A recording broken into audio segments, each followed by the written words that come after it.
하나님의 말씀은 사무엘상 19장 18절에서 24절의 말씀입니다. 다윗이 도피하여 라마로 가서 사무엘에게로 나아가서 사울이 자기에게 한 일을 다 고하였고 다윗과 사무엘이 나요스로 가서 고하였더라. 혹이 사울에게 고하여 그러되 다윗이 라마 나요스에 있더이다 하며 사울이 다윗을 잡으려 사자들을 보내었더니 그들이 선지자 무리의 예언하는 것과 사무엘이 그들이 수령으로 선 것을 볼 때에 하나님의 신이 사울이 사자들에게 임함에 그들도 예언을 한지라. 혹이 그것을 사울에게 고하매 사울이 다른 사자들을 보내었더니 그들도 예언을 한 거로 사울이 세 번째 다시 사자들을 보내었더니 그들도 예언을 한지라. 이에 사울도 라마로 가서 세구에 있는 큰 우물에 이르러 물어 가로되 사무엘과 다윗이 어디 있느냐. 혹이 가로되 라마 나요스에 있나이다. 사울이 라마 나요스로 가니라. 하나님의 신이 그에게도 임하시니 그가 라마 나요스에 이르기까지 행하며 예언을 하였으며. 다 같이 읽으시겠습니다. 그가 또 그 옷을 벗고 사무엘 앞에서 예언을 하며 종일 종야에 벌거벗은 몸으로 누웠었더라. 그러므로 속담에 이르기를 사울도 선지자 중에 있느냐 하니라. 아멘. 할렐루야. 서로의 평강이 복을 기원하는 마음으로 샬롬 인사 나누시기 바랍니다. 샬롬. 샬롬. 오늘도 금요 새벽 기도에 잘 나오셨습니다. 금요 모임이 저녁 시간에 있는 날이죠. 우리 교회 학교와 EM의 금요 모임이 있고 우리 작년부도 금요 성경 공부가 7시 반부터 1시간 동안 진행이 되겠습니다. 오늘 본 말씀에 보시면 사울이 다윗을 잡으려고 하다가 그가 갑자기 성령에 사로잡혀서 성령의 강권적인 역사로 그가 예언을 하고 또 벌거벗은 몸으로 사무엘 앞에 누워있는 장면이 나와 있습니다. 다윗이 사울의 추적을 피하여 어디로 도피하였다고요? 라마로 갔다 하는 말씀이 18절에 나옵니다. 18절 말씀 같이 읽겠습니다. 시작. 다윗이 도피하여 라마로 가서 사무엘에게로 나아가서 사울이 자기에게 한 일을 다 고하였고 다윗과 사무엘이 나요스로 가서 고하였더라. 라마도 나오고 나요도 나오는데 라마와 나요스는 어떤 관계인가? 19절에 보시면 혹이 사무엘에게 고하여 가로되 다윗이 라마 나요스에 있더이다 하매, 여기는 또 라마 나요시 한 지명인 것처럼 같이 나오죠. 라마와 나요스의 관계는 무엇과 같은가? 우리가 살고 있는 이 지역이 사우스베이 지역 아닙니까? 또 사우스베이 지역 안에 가디나도 있고 토렌스도 있고, 그래서 라마는 좀 넓은 지역을 가리킵니다. 사우스베이 같은 거죠. 나요스는 그 안에 더 좁은 지역, 토렌스. 그러니까 우리가 당신 어디 사시오? 사우스베이에 토렌스에 삽니다. 와 같은 것입니다. 라마 나요시. 그러니까 다윗이 라마 지역으로 도피를 해서 거기서 사무엘을 만나 사무엘이 기거하고 있는 사무엘에 살고 있는 라마에서도 나요스로 갔다. 그렇게 이해를 하시면 되겠습니다. 이 당시 사무엘은 무엇을 하고 있었는가? 라마 나요스에서 이스라엘 민족을 갱신할 선지자 사역, 선지 운동을 하고 있었습니다. 그것이 대대로 이스라엘 민족의 새로운 역사의 물결, 갱신 운동을 일으키는 본산지가 되었던 것이죠. 그래서 요즘으로 말하자면 세미나리와 같은 겁니다. 신학교에서 장차 하나님의 사람들을 키우는 일을 사무엘이 하고 있었습니다. 사무엘이 그 신학교 교장인 셈이죠. 수령이라는 단어가 나오지 않습니까? 20절 같이 읽겠습니다. 20절 말씀 시작. 사울이 다윗을 잡으려 사자들을 보내었더니 그들이 선지자 무리의 예언하는 것과 사무엘이 그들의 수령으로 선 것을 볼 때에 하나님의 신이 사울이 사자들에게 임함에 그들도 예언을 한지라. 사울이 다윗을 잡으려고 사자들을 보냈는데 그 사자들이 사무엘과 그 일행과 맞닥뜨리게 되었을 때 그들이 보니까 선자 무리의 예언하는 것과 사무엘이 그들이 수령으로 선 것을 볼 때 하나님의 신이 사울이 사자들에게 임함에 그들도 예언을 한지라. 어떻게 사울이 보낸 사자들에게, 사실 그들이 임무는 다윗의 생포였습니다. 다윗을 잡으려고 온 그 악한 무리들에게 하나님의 신이 임할 수가 있는가? 그런 질문을 할 수가 있죠. 성령은 성도들에게 임하는 것이 아닌가? 또 회개한 죄인에게 임하는 거지 여전히 악의를 품고 악한 길로 행하는 자들에게 성령이 임하는가? 성경 말씀은 그 질문에 대해서 그러하다. 사울이 보낸 사자들에게 하나님의 신이 임했다 하는 거죠. 그들에게 하나님의 신이 임했을 때 무엇을 했습니까? 뭘 했다고 나오죠? 예언을 하매 그들이 예언을 한지라. 혹이 그것을 사울에게 고하매 사울이 또 다른 사자들을 보내었더니 그들도 예언을 하고 세 번째 다시 사자들을 보내었더니 그들도 예언을 한지라. 그 예언은 성령이 임한 표징인데 그들이 자기가 의식적으로 자기 생각을 말하는 것이 아니라 성령이 말하게 하심을 따라 말을 한 거죠. 이게 예언 아닙니까? 하나님의 말씀이 임하여 하나님의 말씀을 맡게 되는 것이 예언. 예언이 꼭 미리의 자 예언이 아니라 마틀의 자 예언.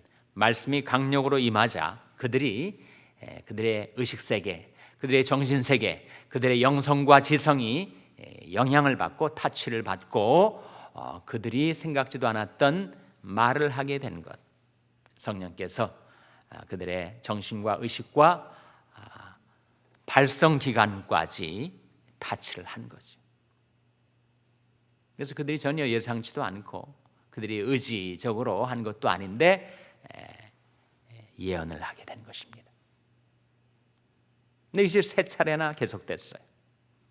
어떻게 악한 무리들에게 성령이 임할 수가 있는가? 그래서 루벤 아초토리 신부님, 대천도 신부님은 성령의 역사 가운데 외적인 역사와 내적인 역사가 있다. 하나님의 백성들에게 임하는 성령의 내적인 역사가 있는가 하면 악한 자들에게 성령이 강권적인 제지의 역사, 그들을 거스리고 그들을 물리치는 성령의 외적인 역사가 있다. 나중에 산상순에 보면 예수님께서 산상순 마태복음 7장 가운데 종말에 거짓 선자들이 주님 앞에 서게 됐을 때 우리가 주의 이름으로 예언을 하고 주의 이름으로 선지자 노릇을 하고 주의 이름으로 능력을 베풀지 아니하였습니까? 라고 물을 때 주님께서 이 불법을 행하는 자들아 내가 너희를 도무지 알지 못하노라 라고 말씀하신다는 장면이 나오지 않습니까? 그것이 성령의 외적인 역사입니다. 그래서 사울이 사자들에게 세 차례나 성령이 임하셔서 성령이 지금 하시고 있는 일은 다윗을 잡으려는 그들의 악한 행위를 제지하는 역사를 하고 있어요. 그러니까 새 무리의 사자들을 보내서도 안 되니까 사울 왕이 직접 나선 겁니다. 너희들이 못한다면 내가 나서서 다윗을 잡아오지. 사울이 나선 거예요. 사울이 나섰을 때 어떻게 되었는가? 22절에 이에 사울도 라마로 가서 세구에 있는, 세구는 지명 이름입니다. 세구에 있는 큰 우물에 이르러 물어 가로되 사무엘과 다윗이 어디 있느냐? 혹이 가로되 라마 나요스에 있나이다. 사울이 라마 나요스로 가니라. 하나님의 신이 그에게도 임하시니, 여기 지금 사울 왕에게 하나님의 신이 임하신 것입니다. 그 결과가 뭐예요? 그가 라마 나요스에 이르기까지 행하며 무엇을 하였다고요? 예언을 한 겁니다. 여기에도 성령이 사울에게 임하여 그의 영성과 지성을 다스리고 그리고 그의 발성기관을 사로잡아 그로 하여금 예언을 하게 한 거예요.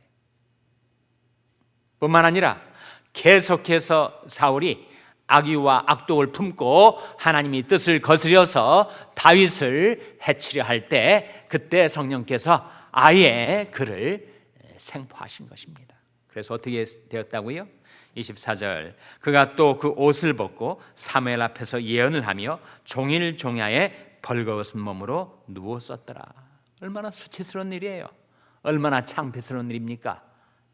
일국의 왕이 빨개 벗고 그렇게 정신을 잃어버린 듯이 예언을 하고 벌거벗은 몸으로 누워 있었으니 그야말로 사울의 모든 악한 도모가 다 좌절이 되고 마는 거죠.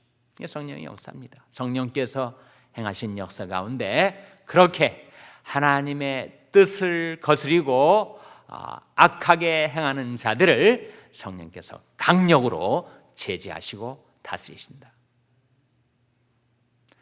요한계시록에 보면 우리 주 예수 그리스도를 묘사하면서 어린 양 예수, 어린 양이 나오고 또 그는 유다 지파의 사자라. 사자는 이때 메신저를 뜻하지 않고 라이온을 뜻합니다. 그러니까 예수님이 어떤 때는 어린 양으로 나오고 어떤 때는 동물의 왕 사자로 나와요. 어떤 의미일까요?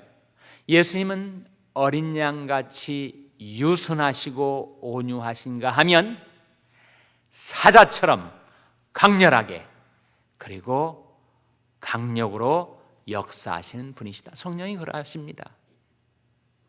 그리스도의 영인 성령께서도 비둘기같이 온유하시고 어린 양과 같이 유순하시기도 하시는가 하면 사자처럼 하나님을 반역하고 거스리는 자들을 강력으로 다스리시고 사로잡으십니다. 사울과 사울이 세 무리의 사자들은 다 그렇게 성령의 강력으로 그들이 생포당하고 체포당하고 무력화된 것입니다. 성령은 한없이 온유하신 분이시만 하나님의 뜻을 거스리고 반역하는 자들에 대해서는 사자처럼 강력으로 그들을 사로잡으시고 물리치시는 분이심을 보여주고 있어요. 성령은 인격과 능력을 갖추신 완전한 하나님의 영이십니다. 성령의 인격이 나타난 것이 성령의 열매고 성령의 능력이 나타난 것이 성령의 은사죠. 그래서 사람이 성령을 받으면 그의 인격이 성령의 열매를 맺도록 변화가 되고 어떻게 변화가 되는 거예요? 사랑과 희락과 화평과 오래 참음과 자비와 양선과 충성과 온유와 절제의 인격으로 변화되는 거예요. 성령을 받아서 성령의 감화 감동으로 그의 속사람이 변화되어 예수 그리스도의 인격을 닮아가는 것이 바로 성령의 열매를 맺는 거죠.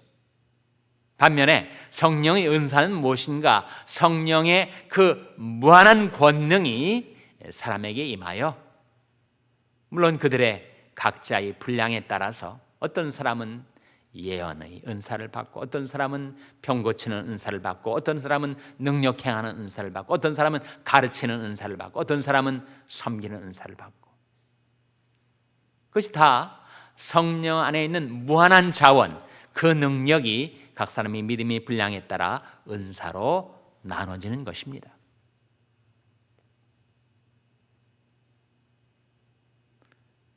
왕의 권세를 가졌던 사울이었지만 그는 성령의 능력 앞에서는 한없이 낮아지고 약해질 수밖에 없었어요.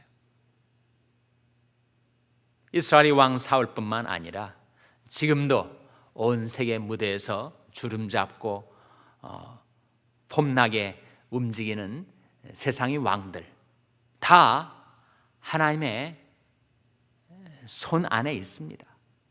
그래서 잠언 21장 1절에 보시면 왕의 마음이 주의 손에 있음이 마치 보의 물과 같아서 그가 임의로 인도하시느니라, 그런 말씀이 나와요.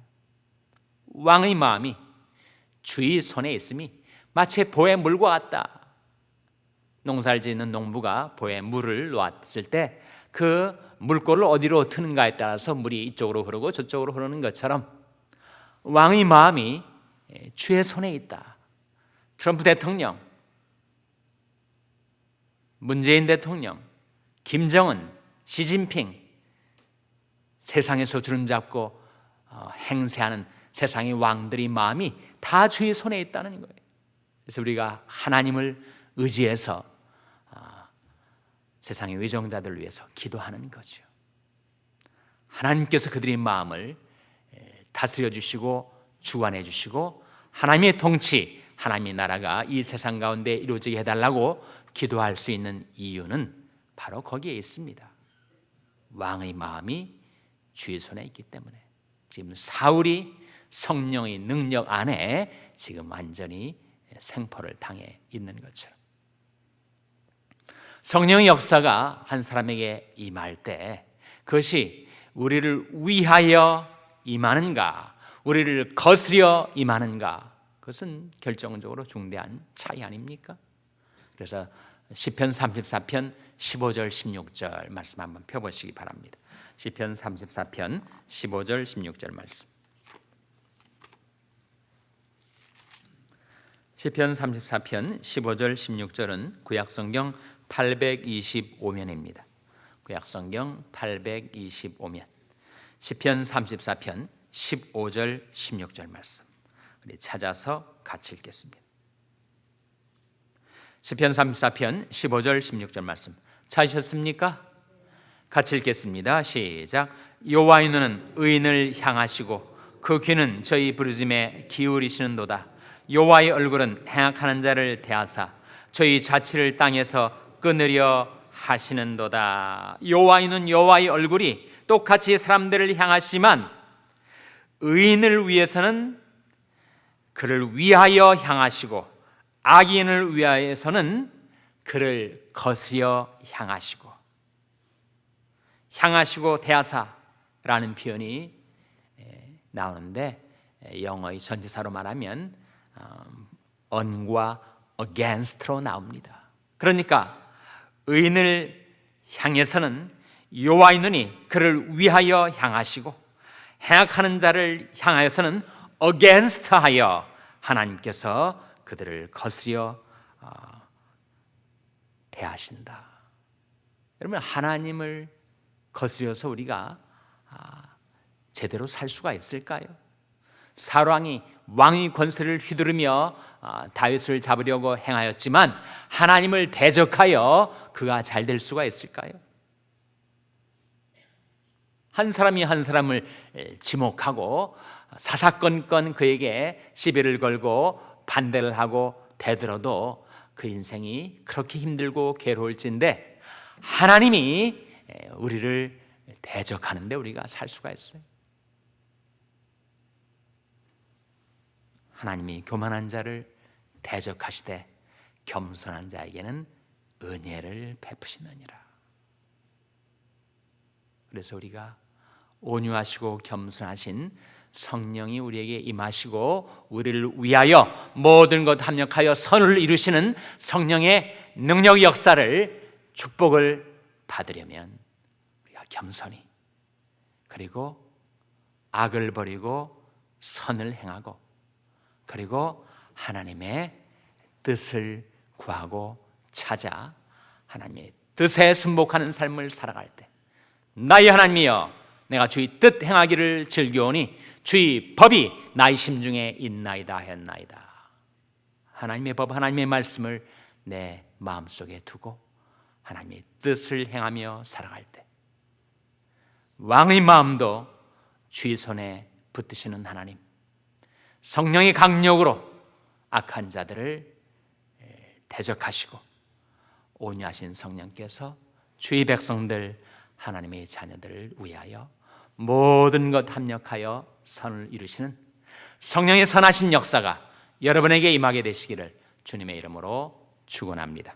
기도하시겠습니다. 오늘 말씀 기억하며 하나님, 저희들이 성령께 순복하며 살게 하여 주시옵소서. 기도하시기 바랍니다. 우리 자녀들 위해서 기도할 때 하나님, 저희 자녀들이 하나님을 경외하고 신뢰하여 하나님의 뜻을 순복하며 행할 때 하나님께서 성령으로 저들을 충만케 하여 주시고 그들 위하여 모든 것 합력하여 선을 이루어 주시옵소서. 기도하시기 바랍니다. 병상에 낙한 지체들 위해서 기도하실 때 주의 신이 선하시오니 고쳐주시고 회복시켜 주시옵소서 위하여 기도해 주시기 바랍니다. 우리 샬롬교회를 위해서 기도할 때 하나님, 저희 샬롬교회가 주의 신을 떠나 살 수 없음을 깨닫고 오직 성령 안에서 행하며 성령께 순복하는 교회가 되게 해달라고 기도해 주시기 바랍니다. 여러분의 생업을 위해서 기도하시고 비전 시각 장애인 센터 추영수 목사님을 위해서 기도해 주시기 바랍니다. 장로 선출과 부목사 청빙을 위해서 기도해 주시기 바랍니다. 하나님 성령으로 저희들을 충만케 하여 주시옵소서. 이런 제목들을 놓고 우리 합심해서 기도하겠습니다.